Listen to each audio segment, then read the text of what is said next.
Olá a todos que nos acompanham aqui no nosso podcast Mesa de Debates, nosso Notícias Comentadas, encerrando, portanto, uma semaninha aí, eu não diria turbulenta, mas com vai e vem, vem e vai. Tivemos a Páscoa, aí retoma a semana, né? Retornamos com as nossas atividades, continuando aí os trabalhos de sempre, algumas coisas que vocês vêm acompanhando aí no natural da semana. Uh, e agora encerrar com algumas notícias aí para todos os amigos, as amigas, enfim, aqueles que aqui nos acompanham. Bom, minha gente, primeiramente queria dizer aqui que estou num árduo trabalho, até porque eu preciso devolver na semana que vem e não pretendo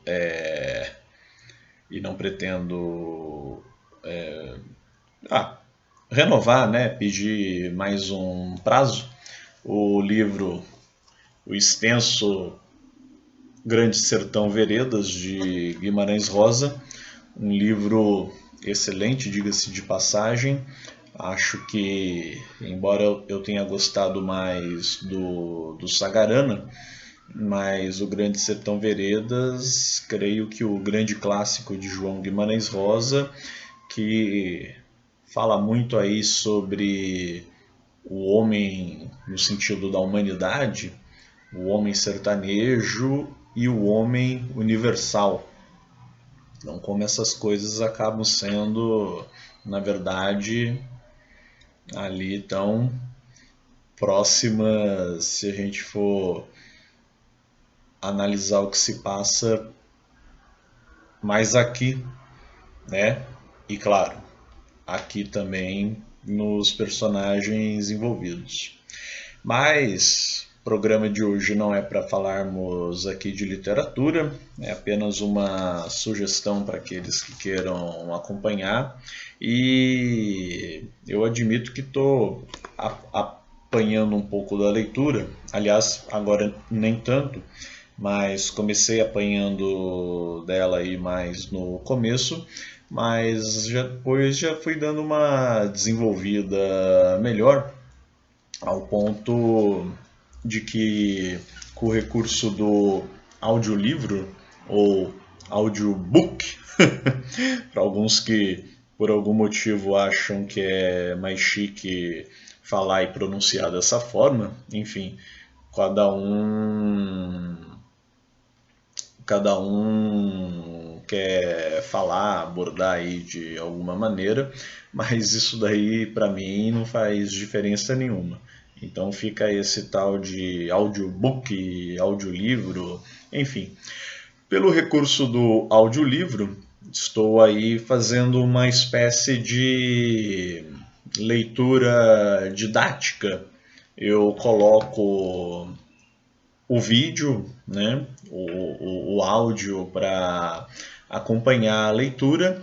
Então, com o meu próprio material, com o próprio acervo, com o próprio livro físico, eu vou escutando a leitura da narradora, ou do narrador, a depender do vídeo que você esteja utilizando, né? Tem vários aí na internet que você pode encontrar. Eu estou usando aqui um específico e por ele estou particularmente gostando e achando que está me ajudando bastante aqui na minha aventura. E sugiro que vocês façam isso também com outros materiais, com outros livros que de repente estejam mais difíceis para vocês estarem lidando. Então, de repente é uma espécie de, vamos chamar assim como eu batizei, leitura didática, que pode acabar ajudando bastante. Para mim está dando certo. Um livro que eu estava com uma certa dificuldade de ler, né? Hoje já passei da metade dele, graças a Deus, e ao acervo aí da tecnologia, o que estava um tanto quanto complicado até então. Mas vamos lá, né? Feriado aí de Tiradentes, portanto, muitas coisas acontecendo aqui na nossa gloriosa São José dos Campos, no nosso glorioso estado de São Paulo, o glorioso Brasil, e o carnaval correndo aí, as coisas acontecendo. Vamos que vamos. Vocês acompanhando aí o podcast Mesa de Debates de Tudo Um Pouco. E claro, lembrando que as entrevistas continuam e estamos aí, evidentemente, caçando, no bom sentido do termo, os diversos pré-candidatos a os vários cargos eletivos, os vários cargos eleitorais que teremos nesse ano de 2022. Bom, tocando aqui então o nosso barco, muita coisa para fazermos, mas dois assuntos em especial que eu queria tocar no programa de hoje, do nosso Notícias Comentadas, é o assalto ao supermercado. Aqui tivemos esse triste acontecimento, esse triste ocorrido aqui em solo brasileiro e que inclusive, conforme muitas denúncias, a criminalidade estava lá, evidentemente, ajudando, auxiliando, fazendo todos os serviços necessários para que isso bem assim acontecesse e as pessoas conseguissem, naquele ato de invasão, invadir o supermercado e levarem aquilo que bem queriam, que bem precisavam. Olha, aqui não se trata de ficar julgando o que é certo e o que é errado, se foi legal, se não foi, se foi bonito, se não foi. O ponto que a gente precisa observar é que, com a questão da criminalidade, que essa sim deve ser investigada, deve ser analisada, evidentemente, e não vou aqui ficar passando a mão na cabeça de ninguém, mas temos que considerar também a questão triste de, assim como em outros países, antes que venham falar que vocês só falam do Brasil, porque vocês não olham para os outros países.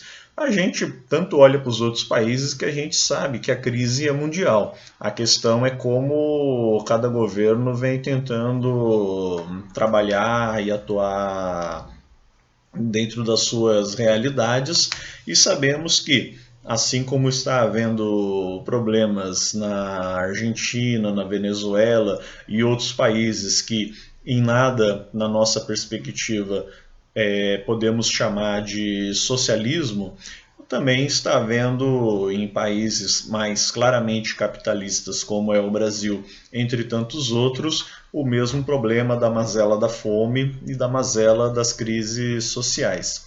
No Instagram, vocês devem estar aqui acompanhando o material. Aqui no caso, vídeos, não vai dar para... Aqui já dá para ter uma noção. As pessoas correndo, desesperadas, esfomeadas. Enfim, deixa eu tentar tirar o áudio aqui rapidinho só para constar melhor da nota. Segundo a publicação aqui da Simone Nascimento, um saque a um supermercado na noite de sábado em Inhaguma, no Rio de Janeiro, na véspera da Páscoa, fala sobre o Brasil. O povo está com fome e cansado da fila do osso. No lugar de uma motociata, Bolsonaro deveria estar fazendo uma caravana contra a carestia no país. Bom, que tudo ela não está errada nas colocações e nas críticas que ela faz, mas eu ouso dizer aqui que, para muito além do Bolsonaro, é um problema que atinge, ou deveria atingir pelo menos, toda a classe política do nosso país, Claro, ele enquanto presidente e que deveria estar mais preocupado com esse tipo de questão do que em ficar passeando de moto com seus apoiadores para tentar garantir uma suposta reeleição.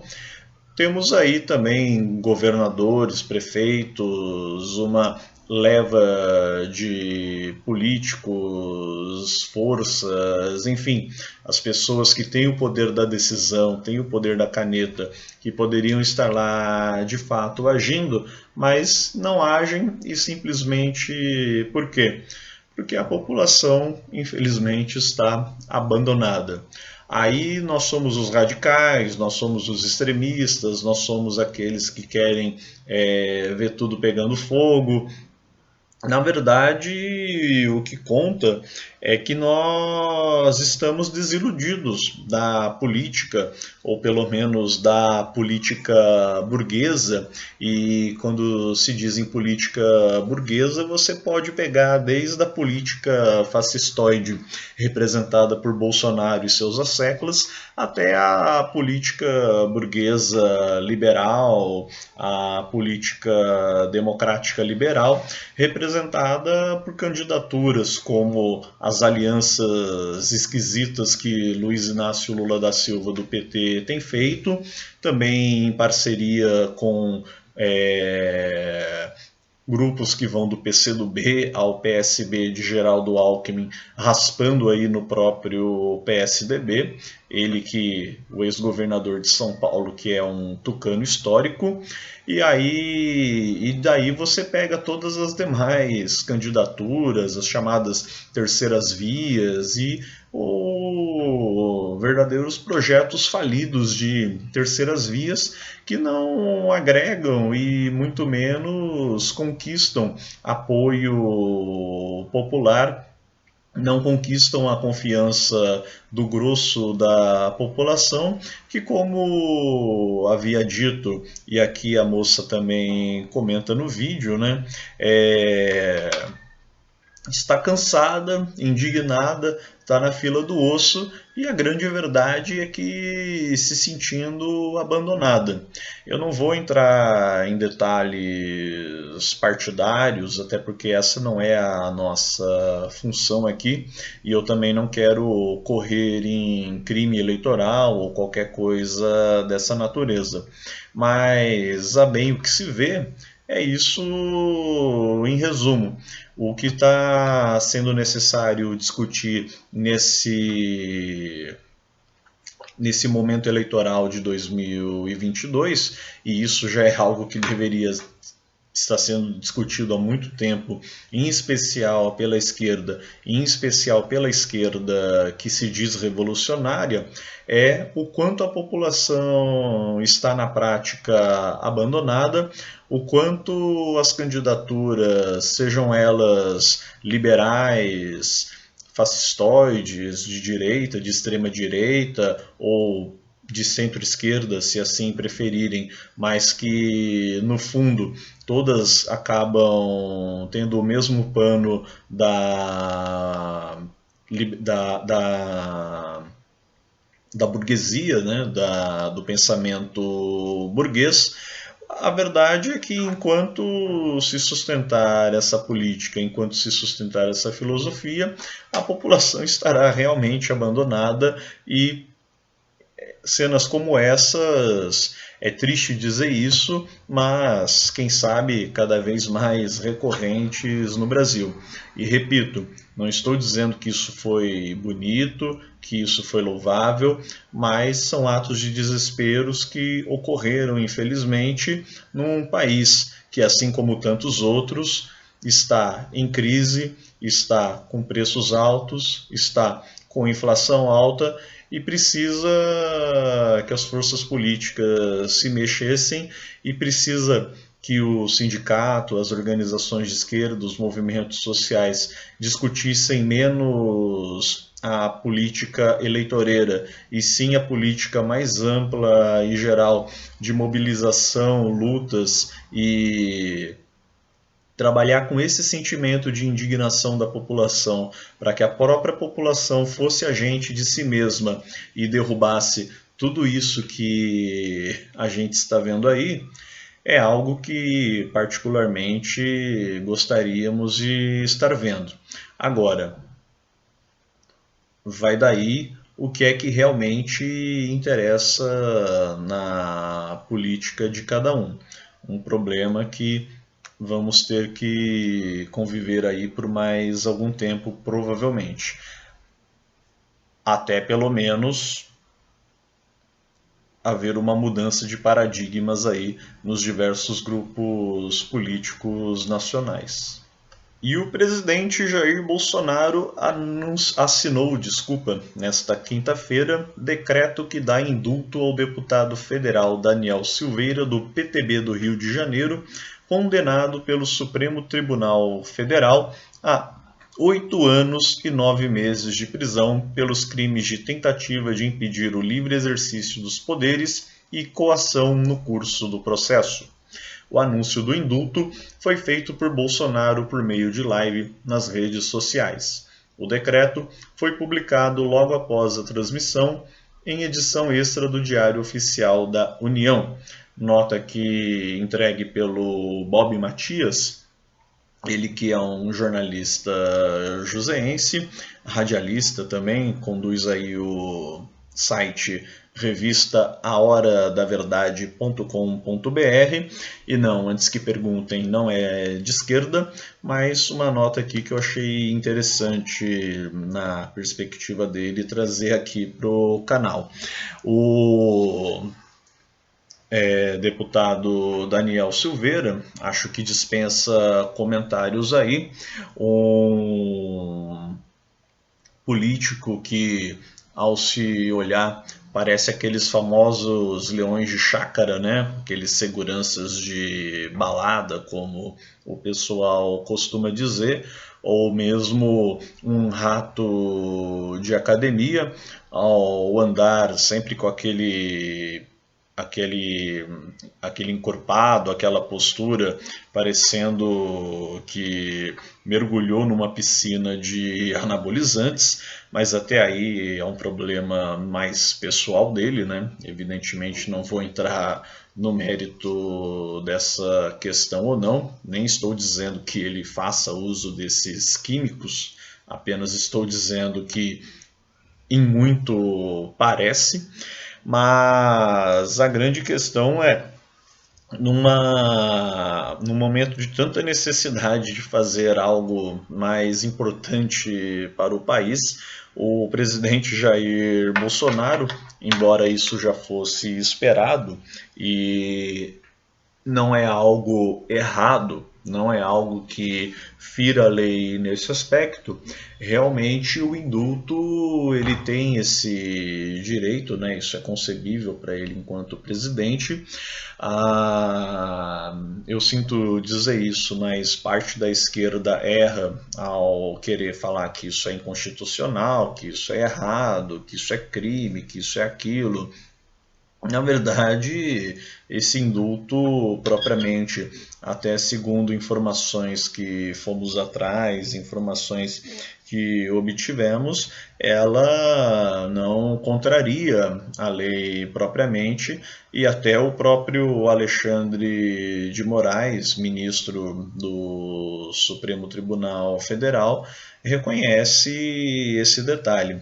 Mas o que chama a atenção aqui é qual a necessidade de se proteger, de se defender um ser, uma figura como essa, que é o deputado federal Daniel Silveira, com um histórico aí no mínimo esquisito, muito próximo a ideias protofascistas, antidemocráticas e inclusive em desrespeito à ex-vereadora Marielle Franco, assassinada há 4 anos, e que esse deputado apenas mostrou a que veio para a política e, evidentemente, do momento que o bolsonarismo não conseguiu implantar a rigor tudo aquilo que pretendia, tudo aquilo que gostaria, eles acabam sendo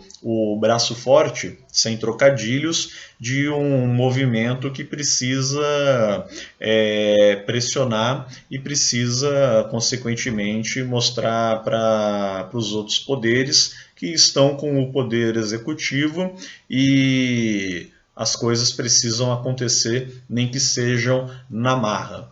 E aqui não é nenhuma defesa também do superior do Supremo Tribunal Federal, instituição essa que, apesar de importante, apesar de necessária, ela atualmente cumpre um papel nefasto e ela tem personagens que nós poderíamos gastar um programa inteiro aqui apenas para fazer comentários e entender a real postura deles na história brasileira aí nas últimas décadas, principalmente com o histórico do impeachment de Dilma Rousseff para cá, e agora a tentativa deles de quererem consertar uma coisa ou outra, ou quando pior ainda, quererem agir como legislativo, enquanto muitas vezes esquecem que são do poder judiciário, ou seja, cada macaco no seu galho, como se diz aí no popular. Mas repito, um ponto que a gente gosta de tratar aqui no mesa de debates, notícias comentadas, e acho que isso é o que acaba desagradando muitas pessoas, é justamente o fato de que não tem essa de o bonzinho contra o malvado, não tem essa de o lado certo contra o lado errado. A gente procura ver, até porque a realidade nos obriga a isso, o quanto os diversos lados de uma mesma história podem e normalmente estão errados. E aqui eu não estou relativizando a verdade, eu não estou dizendo que cada um tem a sua verdade, é justamente o contrário. Mas o que a gente está dizendo é que existe uma interpretação, existe uma visão, existe uma análise que nós adotamos como sendo a mais correta para se compreender os problemas político-econômicos sociais, mas que todos os outros agentes, todos os demais envolvidos nessa história toda, acabam recorrendo a factoides, acabam recorrendo às suas próprias observações e análises de mundo que podem muitas vezes acabarem caindo para erro e, pior ainda, manipulando uma série de pessoas e o público em geral. Me lembro bem quando nas aulas de jornalismo, né, se falava temos que ouvir os dois lados da questão. Ora essa, às vezes uma questão não se resume a dois lados, você pode ter 3, 4, 5, 10 lados e desses 10 lados, 9 estão errados. São questões aí que a gente está justamente aqui para discutir. Por isso não se trata de defender ou atacar o Bolsonaro, defender ou atacar o Daniel Silveira, defender ou atacar o STF, mas mostrar como a coisa está podre a um ponto que hoje fica um balaio de gato um tanto quanto esquisito, e por isso reforçamos aqui a necessidade da organização da classe trabalhadora e justamente dessa mesma classe ser um instrumento forte de política para justamente mudar essa realidade em que vive. Porque enquanto estivermos com e usufruindo deste nosso sistema judiciário, desse nosso poder executivo, desse nosso poder legislativo, infelizmente eu não tenho perspectivas muito róseas de futuro, seja para o Brasil, seja para o mundo em geral. Acho que falei bastante aqui. Eu peço desculpas que essa semana não teremos o Pega na Mentira. Correrias aí, alguns afazeres, questões que não deu tempo de eu me debruçar bastante. E eu também, essa semana em especial, não vi nenhuma novidade, eu não vi nenhum assunto assim que merecesse algum destaque, algum comentário. O que eu tenho visto, na verdade, é aquilo que eu já falei. E claro, vou falar até o final das eleições com relação às pesquisas. Olha, pesquisa por pesquisa, tem muita coisa aí que se cai em discreto. Os censos, eu estou vendo muito contrassensos, trocadilhos idiotas à parte. Agora, o que eu posso dizer? As pessoas também vão acabar acreditando, querendo acreditar naquilo que elas querem. Agora, pegando dentro do possível, numa perspectiva um pouco mais científica e, entre aspas, imparcial, é claro, você não deve confiar cegamente em nada, mas o Datafolha e as pesquisas do Datafolha, elas tendem a ser, historicamente falando, historicamente analisando, mais robustas, mais bem colocadas, não sei se essa é a terminologia, é a palavra correta, e acabam sendo também aquelas que tendem a se aproximar mais da realidade e do que está posto aí de fato.